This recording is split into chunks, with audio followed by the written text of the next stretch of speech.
श्री राधे जय राधे राधे राधे प्रिया प्रिया श्री राधे जय राधे राधे राधे प्रिया प्रिया। बोलो श्री राधे जय राधे राधे राधे प्रिया प्रिया। श्री राधे जय राधे राधे राधे प्रिया प्रिया। जय राधे राधे प्रिया प्रिया।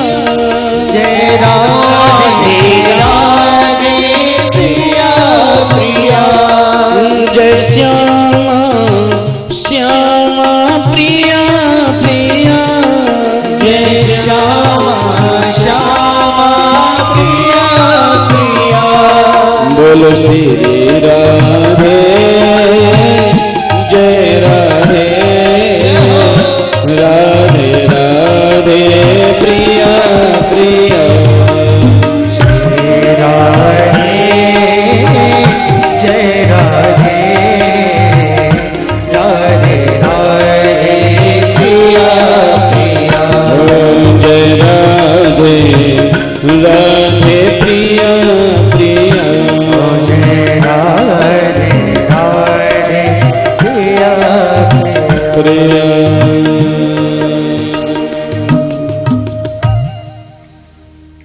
अजामिल ने जिद पकड़ ली कि मैं तुमसे विवाह करना चाहता हूं। हमारे यहाँ नीति में एक श्लोक आता है, वो कहता है छोदा तोराणम रुचिरम न पक्वम कामा तोराणम भयम न लज्जा। जिसको भूख लगी हो ना, उस व्यक्ति को जरूरी नहीं कि 56 प्रकार के सुंदर पकवान हो तभी उसको खाना खाने की इच्छा होगी। जिसको भूख लगती है ना, उसको अगर चटनी से भी रोटी मिल जाए ना, उसमें भी स्वाद आता। उसको फिर उस समय कुछ दिखता नहीं है, दिखता है कि मुझे भूख लगी है, कुछ खाने को हो तो फिर जो मिल जाए वही खा लेता है। और जो कामातुर व्यक्ति है, शास्त्र कहते हैं कामातुराणम भयम न लज्जा। जो कामातुर व्यक्ति होता है न उसको भय रहता है समाज का, न लज्जा रहता है। वो तो निर्लज्ज हो जाता है, वो तो निरंकुश हो जाता है। अजामिल कहता देवी मैं तुमसे विवाह करना चाहता हूँ, या तुम मुझसे विवाह कर लो, अगर विवाह नहीं करती तो मैं अभी तुम्हारे सामने आत्महत्या कर लो। गणिका ने सोचा इन्होंने आत्महत्या की, ये ब्राह्मण है, मेरे कारण इनकी मृत्यु होगी तो मुझे ब्रह्महत्या लग जाएगी, मेरा जीवन बिगड़ जाएगा। सहज स्वीकार कर लिया, ठीक है आप नहीं मानते हो तो मैं तुमसे विवाह कर लूंगी। अजामिल ने गणिका के साथ विवाह कर लिया। कथा आती है उससे विवाह करने के बाद में उसको घर ले आए, उसके साथ में विहार करते करते इनका जीवन बीतने लगा। परिणाम यह हुआ कि इनके यहाँ पे बहुत सारी संतान उत्पन्न हो गई। एक बार एक ऋषियों की टोली भ्रमण करने के लिए निकली हुई थी। भ्रमण करते करते वो यही अजामिल के गांव में आ गए और अजामिल के गांव में आकर के पूछने लगा। उनमें से एक जो मंडली का अध्यक्ष था, साधु संतों की संगति का जो महामंडलीश्वर था, उसने एक व्यक्ति से पूछा अरे भैया क्या इस गांव में कोई ऐसा व्यक्ति है जो हमें 4 महीने अपने घर रोक करके हमारा चतुर्मास करा सके। क्योंकि संतों में एक परंपरा होती है चतुर्मास की। आषाढ़ श्रावण भादो कुवार ये 4 महीने वर्षा ऋतु के होते। संत लोग इन 4 महीनों में एक जगह स्थिर होकर बैठ जाते हैं, क्योंकि वर्षा ऋतु में बहुत सारे रेंगने वाले जीव जंतु पृथ्वी पर उत्पन्न हो जाते हैं।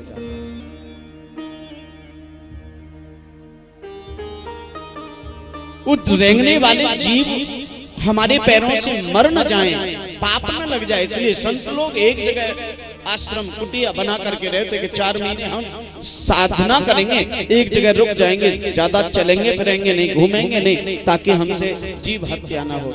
वर्षा ऋतु में आपने सबने देखा होगा रेंगने वाले जीव जंतु, वो गिजाई, केंचुआ, राम की गुड़िया और भी बहुत सारे जीव जंतु पैदा हुए।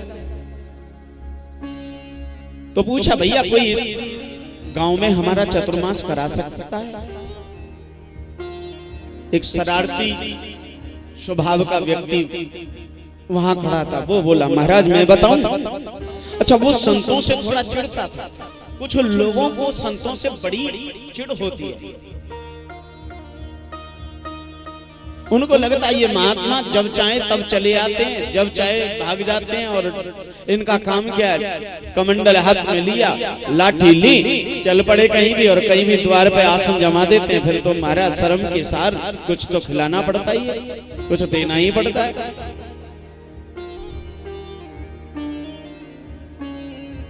तो कथा आती है कि महाराज उस शरारती व्यक्ति ने बोल दिया महाराज एक अजामिल नाम के पंडित जी हैं, उनके यहाँ चले जाओ, 4 महीने खूब सेवा करेंगे तुम्हें,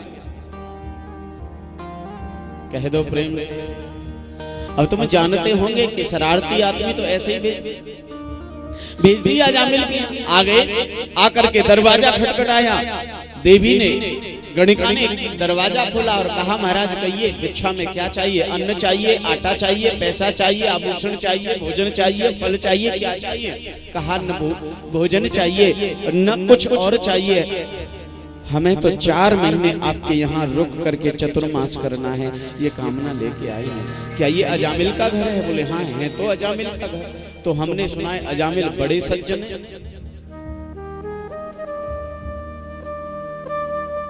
कह दो प्रेम से।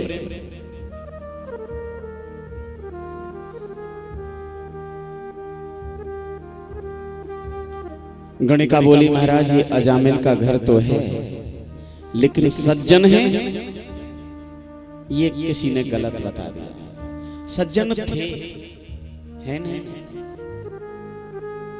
अब तो उन्होंने जब से मुझसे विवाह किया है सज्जनता खत्म। मैंने अपने जीवन में बंधुओं देखा है, बहुत ऐसे लोग देखे जो कभी सज्जन हुआ करते थे, लेकिन जब विवाह हुआ, विवाह होने के बाद में उनका स्वभाव, उनकी प्रवृत्ति सब बदल गया। अजामिल सज्जन थे, अब नहीं है। महाराज आप ऐसा करिए, आपको किसी ने गलत जगह भेज दिया है, आप यहाँ से चले जाइए, क्योंकि अगर वो आ गए तो तुम्हारा यहाँ रुकना मुश्किल हो जाएगा। बल्कि तुम्हें मालूम नहीं कि अजामिल इस समय चोरी करने, लूटने के लिए विख्यात है, कुख्यात है।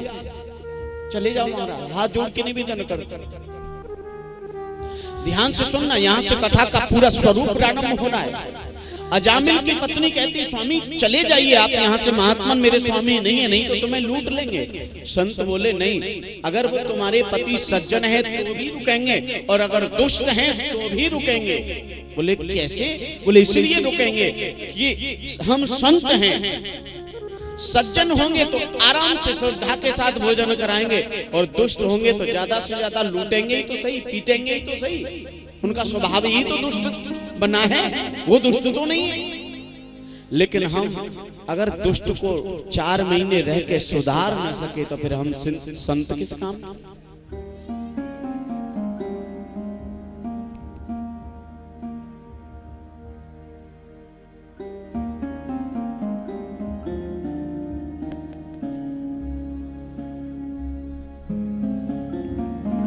संत का स्वभाव ही ऐसा है जो दुष्ट को शुद्ध कर दे। संत का मतलब ही यह है कि जो दुष्टता से हटा के सज्जनता की तरफ ले जाए, अज्ञानता से हटा के ज्ञान की तरफ ले जाए, अश्रद्धा से हटा करके भक्ति की तरफ ले जाए, यही संत का काम है दुनिया में, और कोई काम नहीं है। हम संत हैं। 4 महीने रुक करके अगर अजामिल को नहीं बदला तो हम संत किस बात के। हम अगर दुष्ट हैं तो फिर जरूर ही रुकेंगे और उसके स्वभाव को बदल के जाएंगे। हम रुकते हैं। गणिका बोली महाराज अगर ऐसा मन बना ही लिया है तो रुकिए, स्वागत है। बोले आप मेरे हाथ का भोजन करेंगे क्या? बोले नहीं, तुम सूखा आटा देना, हम अपने हाथ से राम रोट बनाएंगे, भगवान का भोग लगाएंगे और खाएंगे। और कहते हैं अजामिल के द्वार पर महात्माओं ने कीर्तन करना शुरू कर दिया, आसन लगा दिए और जोरदार महाराज कीर्तन चल रहा है। गोविंद हरे गोपाल हरे, जय जय प्रभु दीन दयाल हरे। खूब जोरदारी का कीर्तन हो रहा है। और तभी कहीं से चल करके अजामिल आए और अजामिल ने आकर के देखा कि महात्माओं की टोली मेरे द्वार पे जमी हुई है। क्रोध आ गया अजामिल को और एकदम से पकड़ लिया एक महात्मा को। ए महात्मा हटाओ ये टाट का मंडल। कोई और जगह नहीं मिली जो मेरे घर के सामने तुमने आसन जमा दिया और करना शुरू कर दिया कीर्तन। चले आते कहां से। ये दुष्ट का स्वभाव होता है। आपने अनुभव किया होगा जब व्यक्ति सज्जन होता है तो संत से प्रेम करता है। और जो दुष्ट प्रवृत्ति का होता है उसको संत को देखते कहां पाप और पुण्य एक जगह रह सकते हैं क्या? सज्जनता और दुष्टता एक जगह रह ही नहीं सकती, स्वाभाविक गुण है। तुलसी कब होकर रह सके रवि रजनी एक ठाव। भाई दुष्ट होगा वो सज्जनता को पसंद नहीं करेगा, सज्जन होगा वो दुष्टता को पसंद नहीं करेगा। ये स्वाभाविक गुण है संसार। अजामिल डांटने लगे और जब डांटने लगे, चीखने लगे तो इनकी आवाज सुनी किसने? इनकी पत्नी ने। और वो पत्नी निकल के आई गणिका और एकदम बोली क्या बात है, क्यों चिल्ला रहे हो? बोले पता नहीं कहां से आ गए महात्मा लोग, जमा दिया मेरे द्वार पर आसन।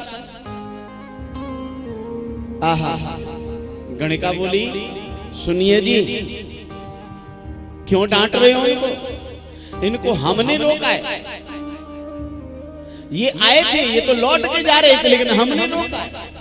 अब इनको मत डांटो। और जब पत्नी ने बोला कि हमने रोका है तो अजामिल शांत हो गए। नारी बस नर सकल गोसाई और नाचे नर मर कटकी।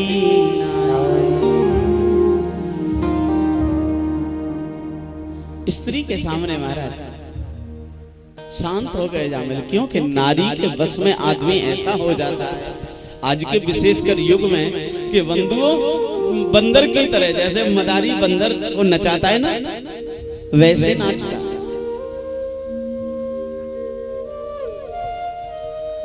आपने अनुभव किया हो, शायद देखा हो, बड़े बड़े डीएम एसडीएम, डीएम होता है ना पूरे जिले का मालिक होता है, लेकिन बंधुओं वो जो डीएम जब घर पे आता है ना, उस डीएम के सामने ऑफिस में अनेक नौकर चाकर होते, लेकिन वो जब घर लौट के आता है ना तो घर पे बंधुओं डीएम चपरासी बन जाता है।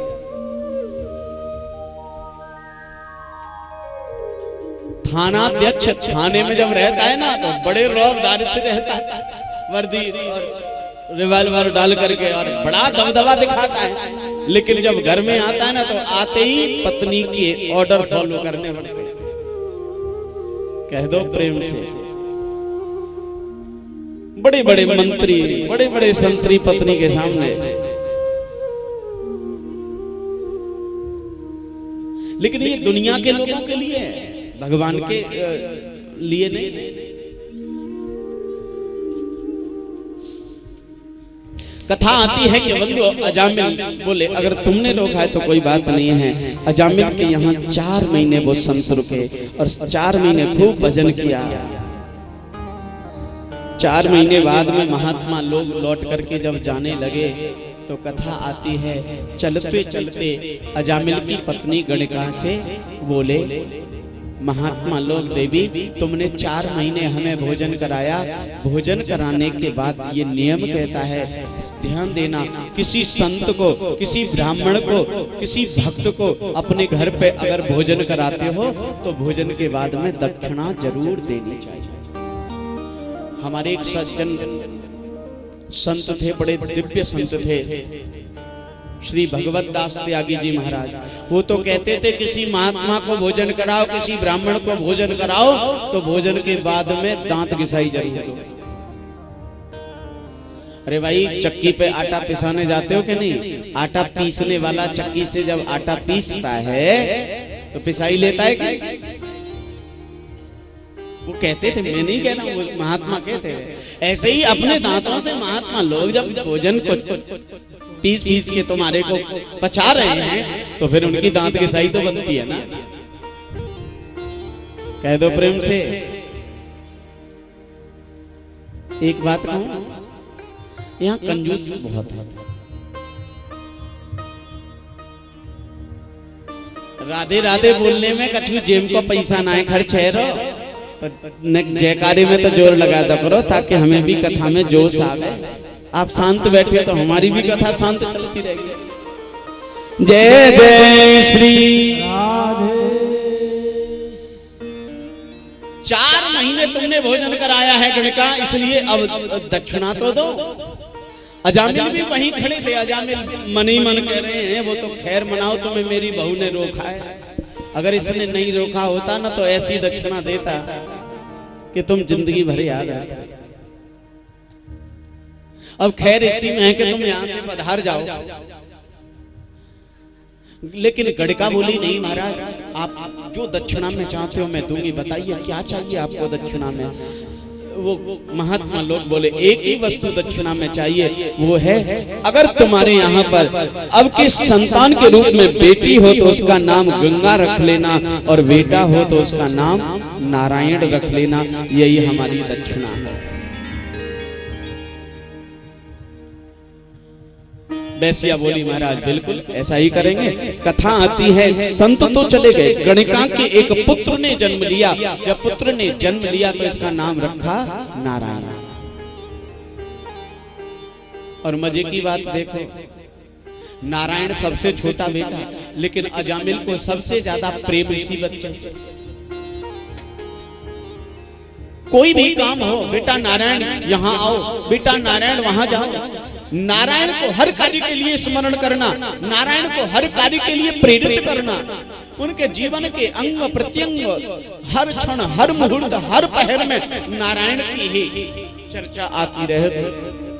परिणाम ये हुआ, धीरे धीरे अजामिल की उम्र गुजरी और एक दिन इनकी मृत्यु निकट आ गई। और मृत्यु जब निकट आई तो बंधु अजामिल के प्राण निकलने लगे। और प्राण निकले तो यम के दूत इनके प्राणों को खींचने के लिए आ गए। और यम के दूत इनके प्राणों को खींच रहे हैं। जरा बड़े भाव से बंधु कथा को श्रवण कीजिएगा।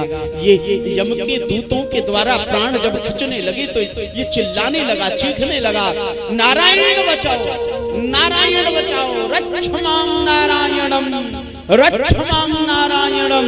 ये चीखने लगा, चिल्लाने लगा, क्योंकि मरते हुए प्राण निकलते तो आदमी छटपटाता और किसी को याद करता, वो अपने बेटे को याद करता, नारायण को। और तभी ये आवाज बंधु भगवान नारायण के कानों में भी पहुंच गई।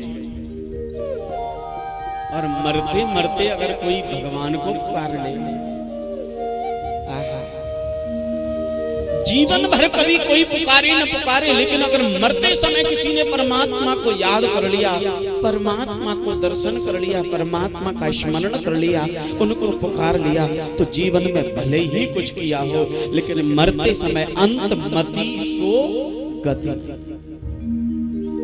फिर मेरे प्यारे, जो आदमी जैसी मति का रहता, जैसा सोचता, जैसा मनन करता, जिसको याद करता, वही बन जाता। और नारायण को याद किया तो नारायण स्वाभाविक है कि नारायण ही तो बनेंगे। देखिए, आपको मैं उदाहरण से समझाऊं। लोहा होता है ना, लोहे को खूब गर्म करो या ठंडा करो, गर्म करो, ठंडा करो, गर्म करो, ठंडा करो, लेकिन गर्म करने के बाद अंत में जिस पात्र में आप लोहे को डाल दोगे, वो लोहा उसी पात्र की आकृति धारण कर लेता है। जो पात्र बनाओ उसी पात्र की आकृति को धारण कर लेता है। क्यों? क्योंकि अंत समय पर जहां व्यक्ति की सोच प्रवृत्ति होती है, धारणा होती है, ध्यान होता है, वही रूप जीव को मिलता है। आपके ज्ञानार्थ बता दूं, बहुत समझने की कथा है कि जीवन में तुमने क्या किया उस पर महत्व मत देना, कम से कम मरते समय तो उस परमात्मा का स्मरण कर लेना। क्योंकि कोटि कोटि मुनि जतन कराई, अंत राम कहे आवत। करोड़ों प्रयास करते संत लोग के मरते समय भगवान का नाम मुख से निकल जाए, लेकिन आदमी का नाम मुख से निकलता परमात्मा का कहां। आदमी का तो ध्यान वहां जाता जहां जीवन भर जो काम किया है। कह दो प्रेम से। एक बहुत पुराना संत लोग दृष्टांत सुनाते थे, जीवन में तुमने क्या किया उस पर कोई महत्व नहीं होना चाहिए, मरते समय क्या कर रहे हो उस पर महत्व होना चाहिए। नारायण को पुकारा तो भगवान नारायण ने आवाज सुनी और तुरंत अपने दूतों को भेजा, जाओ मेरा कोई भक्त मेरे को पुकार रहा है रक्षा के लिए। नारायण भगवान के दूत आए और यहाँ पर नारायण के दूतों में और यम के दूतों में बड़ा शास्त्रार्थ हुआ।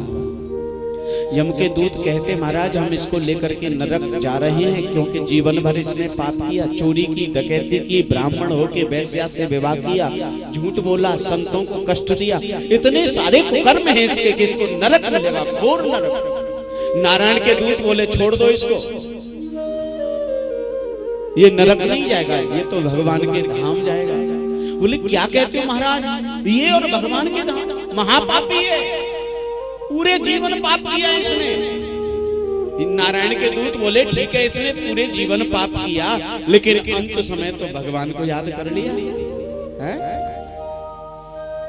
भाई कोई लड़का मंथली टेस्ट में फेल हो जाए, क्वार्टरली एग्जाम में कम नंबर लेके पास हो, ग्रेस के साथ पास हो, लेकिन एनुअल एग्जाम जो मुख्य परीक्षा होती है, वार्षिक परीक्षा होती है, उसमें वो 90% नंबर प्राप्त करे, तो क्या अध्यापक उसको फेल करेगा? ये तो साल भर फेल होता रहा है, कम नंबर लाता रहा।